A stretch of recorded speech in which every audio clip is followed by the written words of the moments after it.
Hi, this is Chris Pereira. I'm just going to take you quickly through a Rota calculation spreadsheet that I've completed.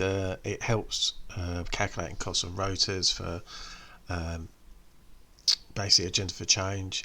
Also, it's very useful if you're want to work out your ward costs as well. So it does the same thing. So basically, probably the best thing to do is just jump straight in. I'll take you through it as we go along, and then I hope you like it. So I've kind of set up some of the few bits here already. Ward A, ward nurse, nurse. The speciality here, it's not critical, but it helps in the reporting side because I've got some reports to summarise off of this, so I can quickly show you that at the end. So let's start off with a band 6 nurse. Basically, work out high cost allowance, fringe, outer. And we'll basically, I'll use an outer one this time. Qualified, that's just something for calculation.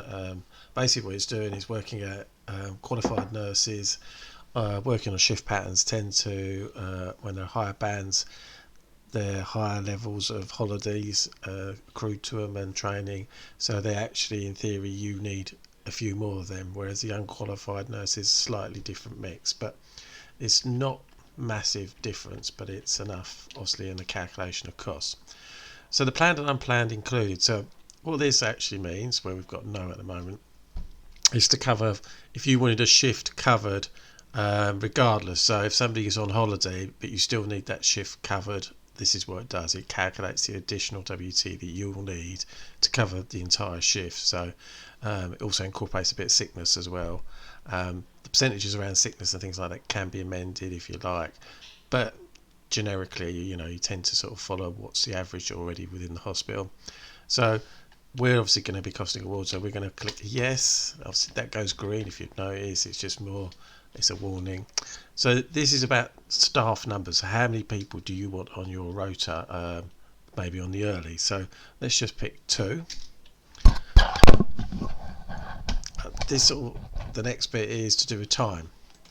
So what time do you want to start? We can amend that, so I'll make it 7 o'clock. Then we have an end time, so perhaps we'll make that 5:30. Lunch break, I think we'll just make it half an hour just for this calculation. And as you can see, we have red nose. So this is about basically filling the days that you require for this shift. So pretty much on the ward you'll be going 7 days a week. Obviously, but you might have slightly different coverage at the weekends. So what you might do is do Monday to Friday. You might only have a one for a weekend, which I will do quickly. So let's go yes, yes, yes, yes. Okay, so that calculates your total WT that you need, and there's the cost. So like I just said, we need another nurse to cover the weekend, but we're only going to have a single one. So let's do another band 6 outer. Yes, let's pick 1. Now I'm going to cheat here. I'm just going to quickly copy this. As you can see, validations are fine, and we're just going to put yes and yes. Now if you notice, we've got enhancements. Well, this is because of the weekend working, so this automatically tells you how much enhancements has been added on. So it's a 0.65 and it's going to cost you 47,000. As most probably people working in, as you know, that will normally pay for one whole time equivalent band 6 nurse at least. So it shows you how much the additional costs are. So that's an early shift.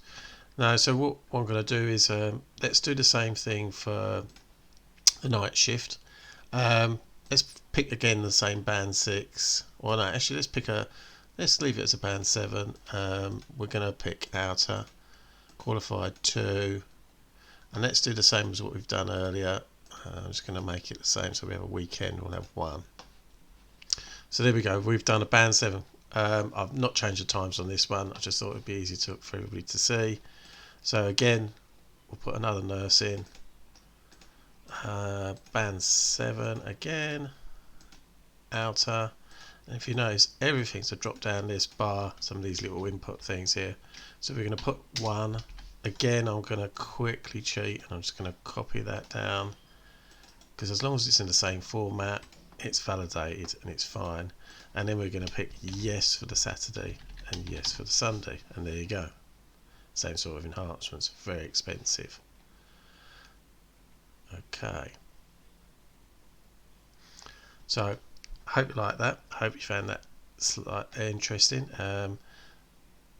That's that in regards to nursing.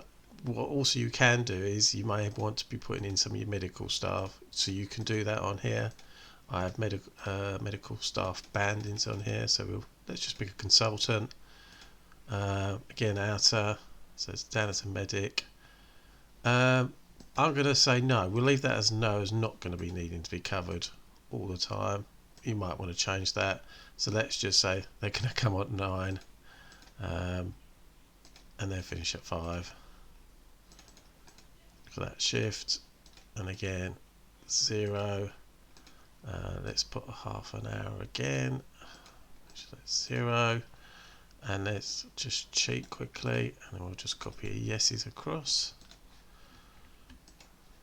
What I haven't filled in, staff numbers, and as you can see, unless you put how many staff members, why don't we put 1? We'll just put 1, and there you go.